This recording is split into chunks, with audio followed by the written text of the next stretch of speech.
Hello everyone, my self Prashant Thakur और Balaji faculty बहुत स्वागत करते हैं हम आज की क्लास में। दोस्तों, आपका इंतजार खत्म हुआ। काफी बच्चे जो है ट्वेल्थ के बैच के लिए इंतजार कर रहे थे, तो आज हम ट्वेल्थ के लिए 2026-27 का बायोलॉजी स्पेशल का फाउंडेशन कोर्स लॉन्च करने जा रहे हैं। माफी चाहूंगा, एक दिन देरी से हम इस कोर्स को शुरू कर रहे हैं, क्योंकि मेरा थोड़ा स्वास्थ्य खराब होने के कारण एक दिन की देरी हुई। तो आज हम बायोलॉजी शुरू करने वाले हैं ट्वेल्थ क्लास हिंदी मीडियम के बच्चों के लिए। ठीक है, काफी बच्चों ने कमेंट बॉक्स भर दिया था। मेरा पर्सनली भी मेरे पास बहुत मैसेज आए थे बच्चों के कि सर कब से शुरू कर रहे हैं ट्वेल्थ का बायोलॉजी का बैच। देखो, अभी अप्रैल चल रही है। अप्रैल के बाद में मई स्टार्टिंग होगी। इस बार गर्मी बहुत पड़ रही है, इस वजह से हो सकता है गवर्नमेंट अनाउंस कर दे छुट्टियां जल्दी। तो छुट्टियों में फ्री नहीं बैठना है, इस वजह से हम आपका ऑनलाइन कोर्स शुरू कर रहे हैं। आप घर बैठे पढ़ सकते हैं मोबाइल से। ठीक है, आजकल मोबाइल सबके पास है, ऑनलाइन से पढ़ें आराम से। मोबाइल का दुरुपयोग ना करें, उपयोग करें। ठीक है, तो आप घर पे बैठकर पढ़ाई कर सकते हैं अच्छे से। जब तक स्कूल खुलेंगे तब तक आपका लगभग 30% कोर्स बायोलॉजी का मैं खत्म करा चुका हूँ। ठीक है, तो मन से पढ़ेंगे। हमारा एक टेलीग्राम चैनल है, वो आप जाके वहां ज्वाइन कर लें। इस क्लास की पीडीएफ जो है, जो मैं पढ़ाऊंगा उसकी पीडीएफ आपको वही मिल जाएगी। कोई प्रॉब्लम अगर आती है तो बायो वर्ल्ड 17 ये मेरा बायो का इंस्टाग्राम हैंडल है, यहाँ पर जाके हमसे फॉलो कर लो। कोई दिक्कत है हमसे पर्सनली आप मैसेज कर से हमसे पूछ सकते हैं, कोई भी प्रॉब्लम। ठीक है, तो आज शुरू करने हैं ट्वेल्थ क्लास की बायोलॉजी। ठीक है, चलिए देखते हैं। देखिए, अभी हमारा जो कोर्स चल रहा है, अभी मेरा जो कोर्स चल रहा है बायोलॉजी का, जो रेलवे वाले बच्चों के लिए फाउंडेशन कोर्स मैंने लॉन्च किया है। रेलवे के कोई भी बच्चे हैं जिसमें बायोलॉजी पूछी जाती है, उन सभी बच्चों के लिए हम अपना एक रेलवे का फाउंडेशन कोर्स मैंने लॉन्च कर दिया है, जो हमारा इसी चैनल पर चल भी रहा है। आप जाके वहां से देख सकते हैं। तो रेलवे का बैच जैसे ही मैंने लॉन्च किया, काफी बच्चों के मैसेज आने लगे कि सर ये लॉन्च कर दिया, हमारा क्या होगा, हमारा क्या होगा, हमारे लिए लॉन्च नहीं किया कोई भी बैच। तो हमने अब ट्वेल्थ के बच्चों के लिए भी बायोलॉजी स्टार्ट कर रहे हैं। ठीक है, आपके घर में कोई आपका बड़ा भाई बहन कोई भी है, ये 2026 एक गोल्डन ईयर, ये गोल्डन अपॉर्चुनिटी आपको मिली है। इस साल में बहुत अधिक वैकेंसी आने वाली है। ठीक है, आ भी रही है। अभी एएलपी का वैकेंसी आया हुआ है और अभी भर्ती है, उसमें आवेदन प्रक्रिया चल भी रही है। ठीक है, आने वाले समय में एक से 1.5 महीने बाद आप देखेंगे कि एनटीपीसी 2026 का भी नोटिफिकेशन जल्दी आने वाला है। तो अगर पढ़ना चाहते हो, लेना चाहते हो नौकरी, तो मेहनत करनी पड़ेगी। और मेहनत करने के लिए पहले से मेहनत करनी पड़ेगी। मेहनत हर कोई करता है। ठीक है, कंपटीशन वाली जॉब है ये। ऐसा नहीं है कि कोई 12th क्लास या 10th क्लास है, आपने एक मैक्सिमम नंबर, मिनिमम नंबर ले आए और आप पास हो गए, ऐसा नहीं है। कंपटीशन जॉब एक रेस है, जो तेज दौड़ेगा वही जीतेगा। ठीक है, तो देखिए, क्लास 12th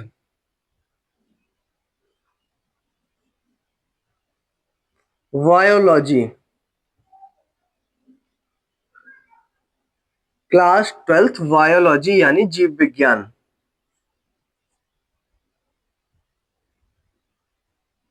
जीव विज्ञान लगभग आज इंट्रोडक्शन क्लास होगी।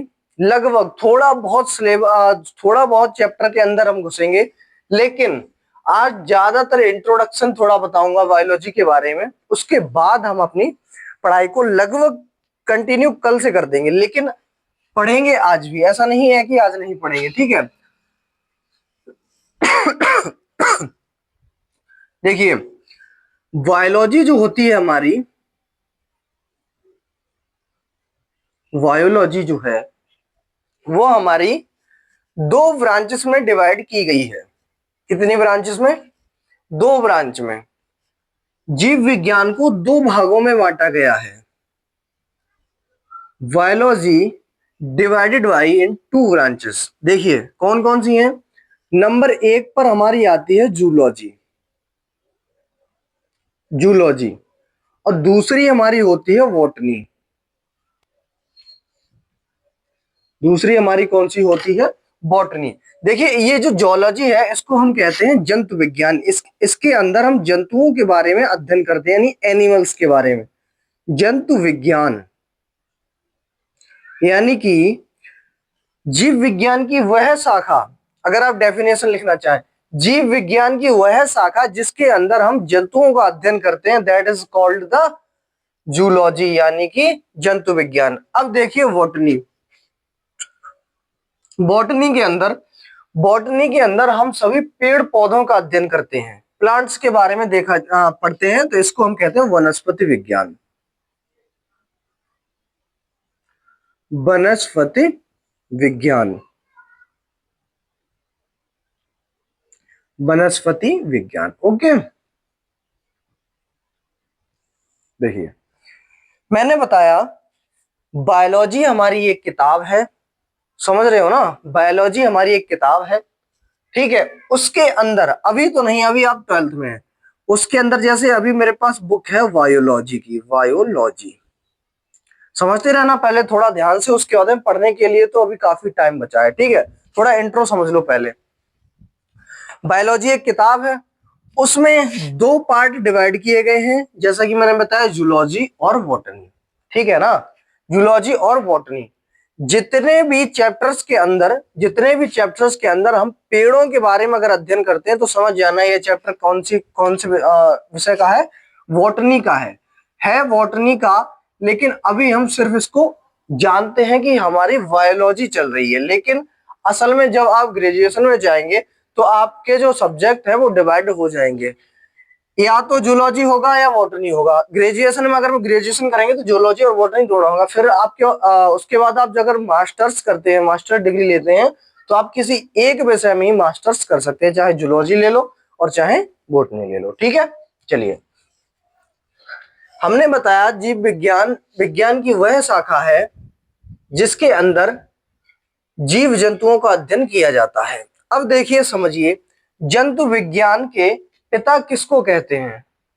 Who is the father of zoology, यानी कि जंतु विज्ञान का पिता किसको कहा जाता है? तो देखिए, अरस्तु साहब एक वैज्ञानिक थे।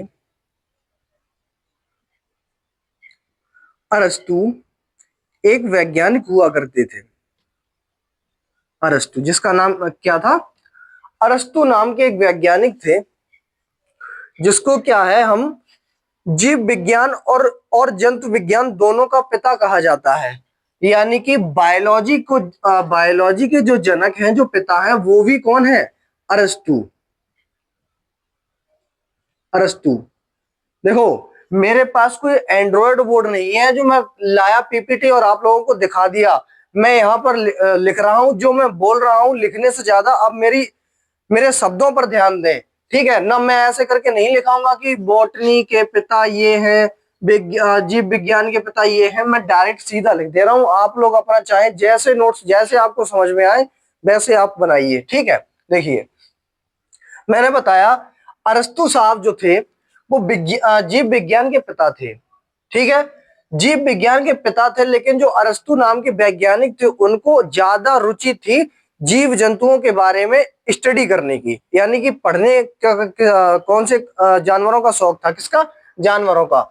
तो उन्होंने एक अपनी अलग किताब बनाई, एक अलग किताब बनाई। किताब का नाम क्या था?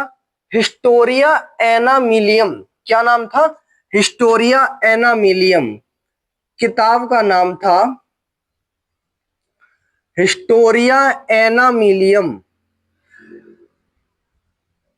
हिस्टोरिया एनामिलियम। हिस्टोरिया एनामिलियम। देखो आप लोग नोट्स अच्छे से बनाएंगे। हिस्टोरिया एनामिलियम। जीव विज्ञान और जंतु विज्ञान के जनक कौन है? अरस्तु, ठीक। किताब कौन सी लिखी? किताब कौन सी लिखी? हिस्टोरिया एनामिलियम। याद करने का तरीका देखो, अब हिस्ट्री से रिलेट करो हिस्टोरिया को, हिस्ट्री से रिकॉल करो हिस्टोरिया को। और किसका अध्ययन किया था? जंतुओं का, यानी कि एनिमल्स का, और एनिमल से रिलेट करो एनामिलियम को। यानी कि अरस्तु साहब ने जानवरों के बारे में एक इतिहास लिख दिया, जानवरों के बारे में एक इतिहास लिख दिया। तो जब इतिहास लिख दिया तो उसी से आप लोग याद करो, इतिहास का मतलब होता है हिस्ट्री, और हिस्ट्री से रिलेट करो हिस्टोरिया, हिस्ट्री से रिलेट करो हिस्टोरिया। और किसके बारे में लिखा? एनिमल्स के बारे में, जानवरों के बारे में, तो एनिमल्स को रिलेट करो आप एनामिलियम, याद हो गया ना, हिस्टोरिया एनामिलियम बुक्स रिटन बाय अरस्तु। समझ में आया ना इतनी चीज? चलिए अब हम बात करते हैं वनस्पति विज्ञान के बारे में। थोड़ा फास्ट चलें, ज्यादा स्लो पढ़ा रहा हूं मैं। अब बात करते हैं वनस्पति विज्ञान के बारे में। तो वनस्पति विज्ञान विज्ञान की वह शाखा है जिसके अंदर हम पेड़ पौधों के बारे में अध्ययन करते हैं, उसे हम वनस्पति विज्ञान कहते हैं। ये हो गई हमारी परिभाषा यानी कि डेफिनेशन। अब समझिए सॉरी देखिए, ये हो गई हमारी वनस्पति विज्ञान। क्या हो गया? वनस्पति विज्ञान यानी कि विज्ञान, विज्ञान जीव विज्ञान की वह शाखा है जिसके अंदर पेड़ पौधों का अध्ययन किया जाता है। इसके जो पिता कहे जाते हैं थियोफ्रेस्टस, थियोफ्रेस्टस।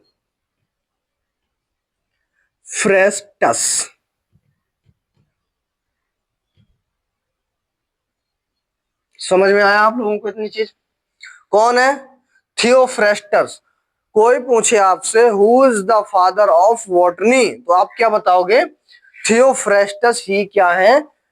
वनस्पति विज्ञान यानी कि बॉटनी के फादर हैं। ठीक है, समझ में आया?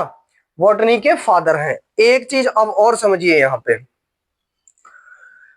कई सवाल, खैर यूपी बोर्ड में तो नहीं पूछेगा, लेकिन जानकारी के लिए आपके बता दूं, ये जो अरस्तु हैं ये इनके शिष्य थे। किसके? थियोफ्रेस्टस के शिष्य थे अरस्तु। कौन थे शिष्य? अरस्तु।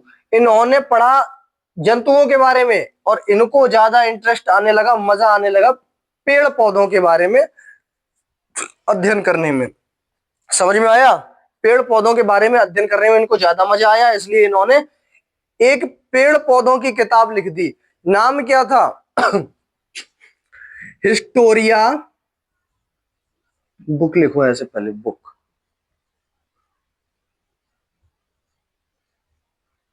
हिस्टोरिया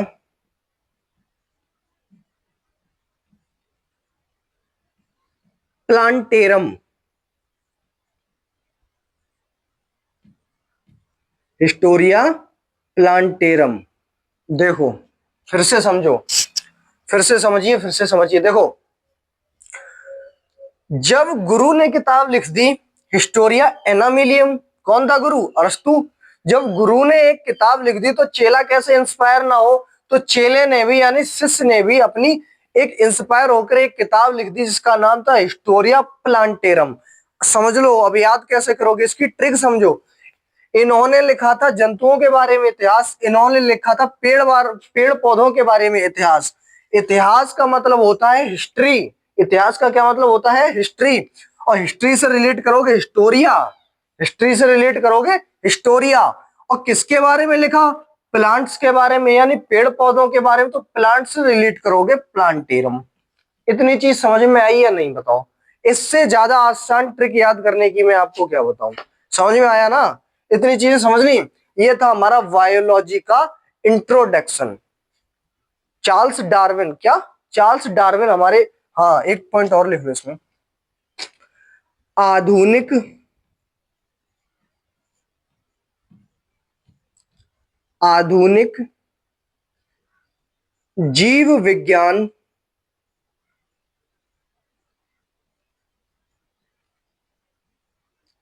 के पिता।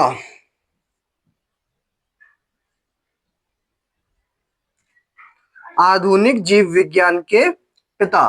देखो एक तो हमारा हो गया जीव विज्ञान, एक हमारा हो गया जीव विज्ञान। अगर पेपर में कभी भी क्वेश्चन पूछे कि बताइए जीव विज्ञान के पिता कौन है, तो आप टिक करोगे अरस्तु। और कभी भी अगर पेपर में ये पूछ लिया जाए बताइए आधुनिक जीव विज्ञान के पिता कौन है, यानी कि who is the father of modern biology, modern शब्द याद रखेंगे या फिर आधुनिक शब्द याद रखेंगे हिंदी में, तो देखो कौन है? Charles Darwin, Charles Darwin, Charles Darwin is a father of modern biology. ये है हमारा फुल इंट्रोडक्शन। अब बताइए कोई चीज अगर समझ में ना आई हो तो कमेंट जरूर करें, क्लास कैसी लगी है, लाइक जरूर करें।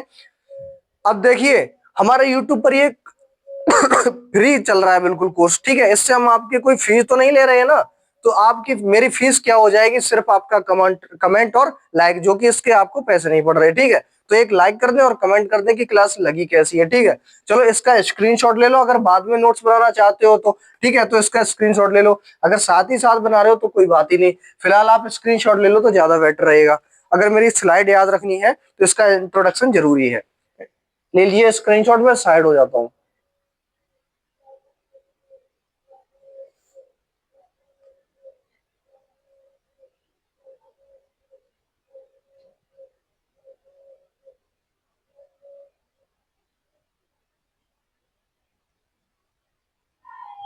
चलिए उम्मीद करता हूं आप लोगों ने स्क्रीनशॉट ले लिया होगा।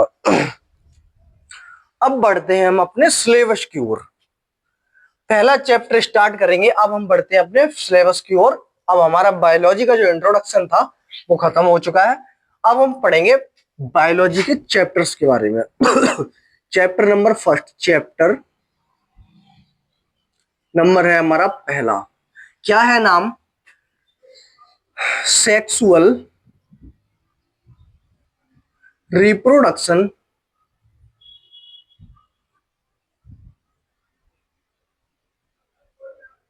रिप्रोडक्शन इन फ्लावरिंग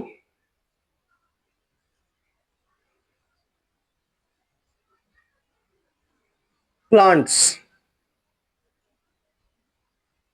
यानी कि अगर हिंदी में बात करें,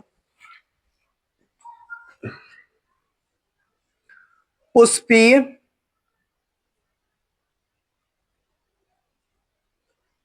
पादपों में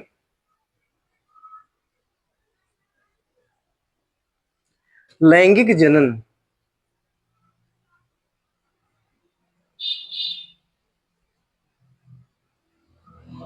पुष्पीय पादपों में लैंगिक जनन। देखिए सब टीचर अपने अपने हिसाब से पढ़ाते हैं, मुझे नहीं पता किसी का कौन कैसा पढ़ाता है। मैं अपनी जिम्मेदारी, मैं अपनी रिस्पॉन्सिबिलिटी लेके चलता हूं। देखिए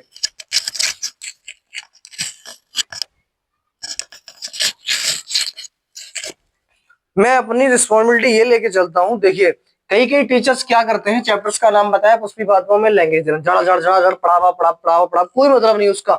पहले ये तो समझाइए बच्चे को कि पुष्पीय पादपों में लैंगिक जनन, इस चैप्टर, इस नाम का मतलब क्या है। कई बच्चे ऐसा ही नहीं जानते, कोई पूछे उसमें बताइए आप जनन क्या है, पता ही नहीं, पुष्पीय पादप क्या है, पता ही नहीं, क्या मतलब रहा है इस चीज का। तो यहां से समझिए, देखिए नाम से ही रिलेट करो आप। पुष्पीय, पुष्प का मतलब होता है फूल, इतना तो पता ही होगा ना, पुष्प का मतलब होता है फूल। और पुष्पीय पादपों, पादप का मतलब हमने बता ही दिया, पेड़ पौधे। पादपों में लैंगिक, लैंगिक शब्द जहां भी देखने को मिल जाए, लैंगिक जनन दिखाई दे रहा है, लैंगिक जनन। यानी कि लैंगिक जनन का मतलब वह होता है जब नई संतति उत्पन्न करने का जो प्रोसेस होता है, that is a sexual reproduction. क्या होता है, सेक्सुअल रिप्रोडक्शन यानी लैंगिक जनन। देखो लैंगिक जनन में दो गैमेट्स का होना बहुत जरूरी है, मोस्ट इंपोर्टेंट। देखिए अगर मेल गैमेट्स और फीमेल्स गैमेट्स अगर दोनों नहीं होगा, गैमेट्स मतलब युग्मनज, समझ में आया, युग्मनज अगर दोनों नहीं होंगे युग्मक, तो फिर फर्टिलाइजेशन होना असंभव है, ठीक है, इम्पॉसिबल है।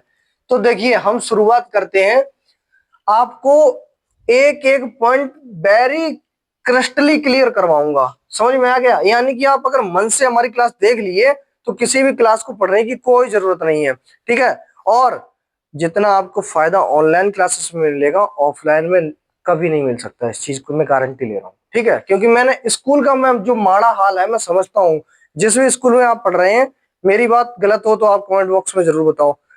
क्या करते हैं टीचर्स, बच्चे को समझाते नहीं है, जितना मैं समझा रहा हूं कोई नहीं समझाता है, बस लिखाते रहेंगे लिखाते रहेंगे लिखाते रहेंगे।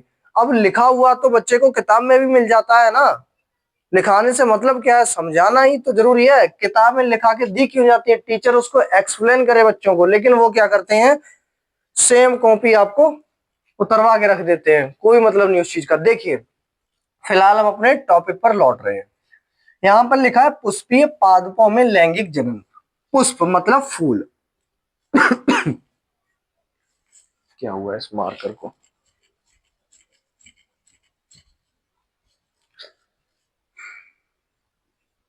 फूल,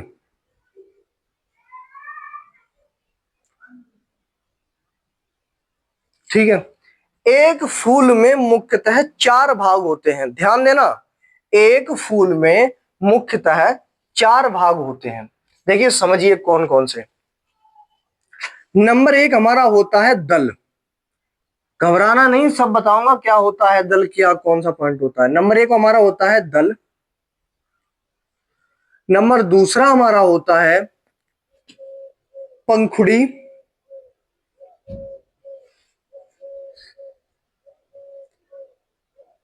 पंखुड़ी। और नंबर तीसरा होता है हमारा स्त्री केसर।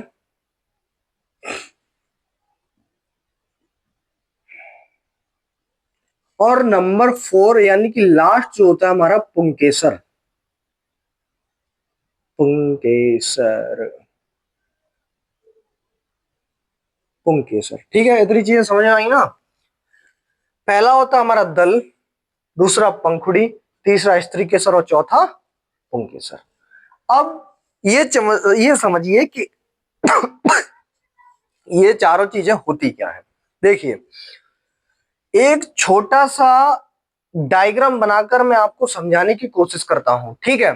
समझिए,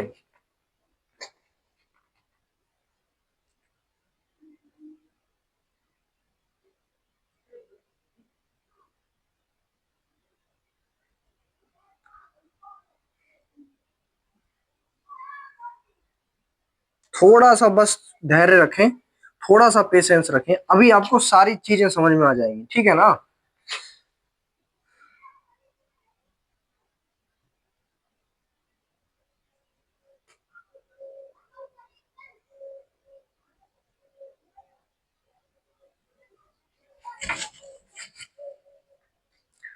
बस थोड़ा पेशेंस बनाकर रखें।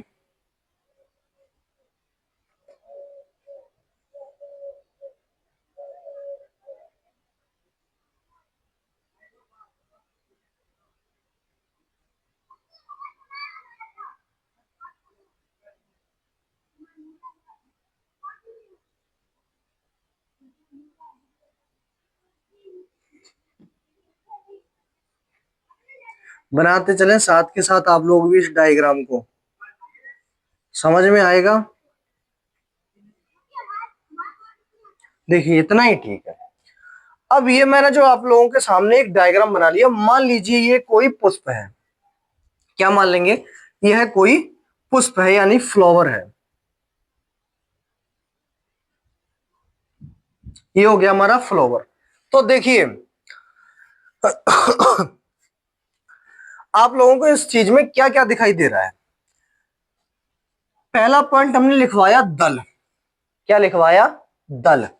दल क्या होते हैं, ये जो आपको संरचना दिखाई दे रही है ये वाली, इसी को हम कहते हैं दल। क्या कहते हैं, दल। लिखा दूं, लो इधर लिख लो, इसी को हम कहते हैं दल। यानी कि ये जो भीतर की ओर में पत्ती के समान संरचना दिखाई दे रही है, इसको हम कहते हैं दल। अब एक चीज समझिए, ये हमने एक पत्ती बनाई है तो इसका नाम है दल। अगर एक से अधिक पत्ती होती है तो उसको हम कहते हैं दल पुंज। क्या कहते हैं, यानी कि दल का ग्रुप ही क्या कहलाता है, दल पुंज। चीजें समझते रहना, अपने कॉपी में नोट्स बनाकर लिख लो अगर याद ना रहे। एक दल है तो वो दल है, यानी कि एक पत्ती है तो वो दल है। लेकिन अगर एक से अधिक पत्ती यहां पर होती है तो उसको हम दल पुंज कहते हैं। क्या कहते हैं, दल पुंज। दूसरी चीज हमारी आती है पंखुड़ी। देखिए पंखुड़ी का जो स्ट्रक्चर है वो इसमें हमने नहीं बनाया है।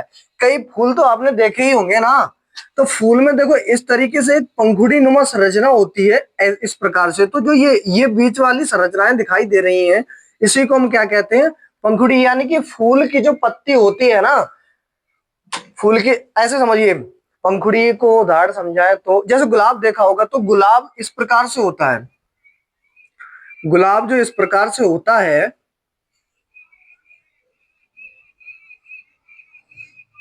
देखिए ये जो गुलाब दिखाई दे रहा है ना, मान लेते हैं मेरी आर्ट इतनी अच्छी नहीं है, तो ये जो दिखाई दे रही है एक दो इस प्रकार से, ये क्या है, यही हमारी पंखुड़ी होती है। समझ में आया ना इतनी चीज, यही हमारी क्या होती है, पंखुड़ी। नंबर तीसरा लिखा है हमारा स्त्री केसर। ये बहुत इंपोर्टेंट, ये दोनों बहुत इंपोर्टेंट है, समझना। स्त्री केसर क्या होता है, देखिए ये होती है हमारी वर्तिका। ये जो ऊपर वाली संरचना दिखाई दे रही है, दैट्स इज कॉल्ड वर्तिकाग्र। समझ में आया ना। और ये होती है वर्तिका, ये जो पाइपलाइन दिखाई दे रही है इसको हम कहते हैं वर्तिकाग्र। और ये जो फूला हुआ बीच का भाग दिखाई दे रहा है इसको हम कहते हैं अंडाशय। क्या होता है ये, अंडाशय। समझ में आया। तो इन तीनों चीजों को मिलाकर ही हम क्या कह देते हैं, स्त्री केसर। अभी मैं समझा दूंगा, देखो वर्तिका प्लस वर्तिकाग्र, वर्तिकाग्र प्लस अंडाशय बराबर स्त्री केसर। अब तो समझ में आ गया होगा पक्का, स्त्री केसर। यानी कि तीनों चीजों को अगर हम मिला दें तो वो क्या बन जाता है फिर, स्त्री केसर। जैसे मान लो, उदाहरण के लिए समझिए, ये मेरे पास एक गिलास है। क्या है, ये मेरे पास एक गिलास है। सपोज करो, मान लो ये मेरे पास एक गिलास है, ठीक है, और इसमें मैंने पानी भर दिया है। क्या भर दिया मैंने, पानी। उदाहरण देखिए, समझाने का तरीका देखिए मेरा। ये एक गिलास है, इसमें मैंने भर दिया पानी पानी मैंने भर दिया है, और मैंने इसमें फिर 50 ग्राम क्या किया, मैंने इसमें चीनी डाल दी। क्या कर दिया, इसमें मैंने 50 ग्राम चीनी और डाल दी। क्या डाल दिया, 50 ग्राम चीनी। और इसको फिर घोल दिया मैंने इसको घोल दिया, तो फिर क्या बन गया, शरबत। क्या बन गया, शरबत। जैसे चीनी और पानी को मिलाने पर शरबत बनता है, इन दोनों चीजों का मिश्रण शरबत कहलाता है, ठीक उसी प्रकार से वर्तिकाग्र, वर्तिका और अंडाशय तीनों को मिलाकर हम कह देते हैं स्त्री केसर। अब बताओ, इतनी चीजें समझ में आई सभी को, क्या कह देते हैं, स्त्री केसर। लास्ट पॉइंट देखेंगे हमारा पुंकेसर। क्लास बहुत लंबी हो रही है, यहीं पर अभी बंद करूंगा, फिर आगे पढ़ाऊंगा कल। देखिए क्या कहते हैं, पुंकेसर। लास्ट पॉइंट हमारा है पुंकेसर। ये जो आप लोगों को संरचना दिखाई दे रही होगी, अभी पढ़ाऊंगा, परेशान मत हो, सबके बारे में बताऊंगा।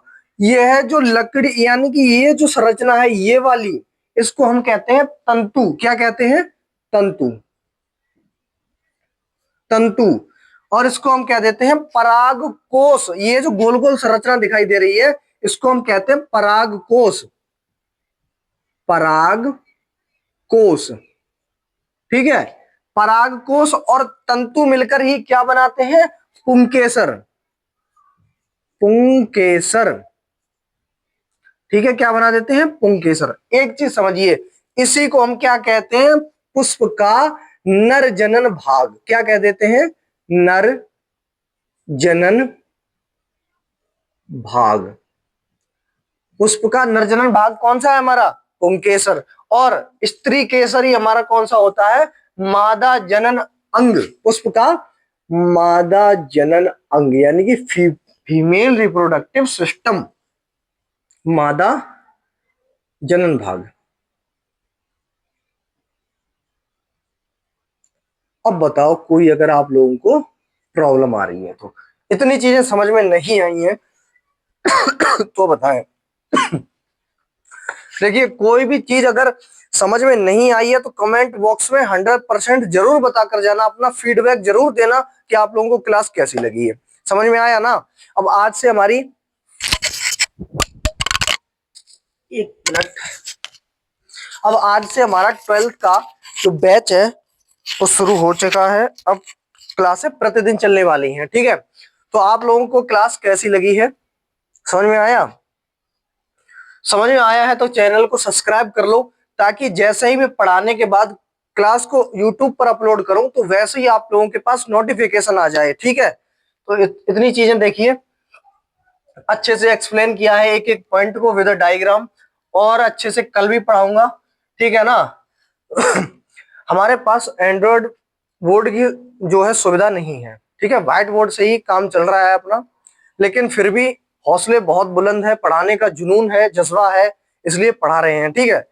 वो कहते हैं ना कि जूते फटे पहनकर आकाश पे चढ़े हैं, हौसले हमारे हरदम हमारी औकात से बड़े हैं। समझ में आया ना? तो कमेंट करें, लाइक करें, चैनल को सब्सक्राइब कर लें। मिलते हैं आप लोगों के साथ कल की वीडियो में, तब तक के लिए आप अपना ख्याल रखें और फीडबैक जरूर देकर जाना। धन्यवाद। राधे राधे।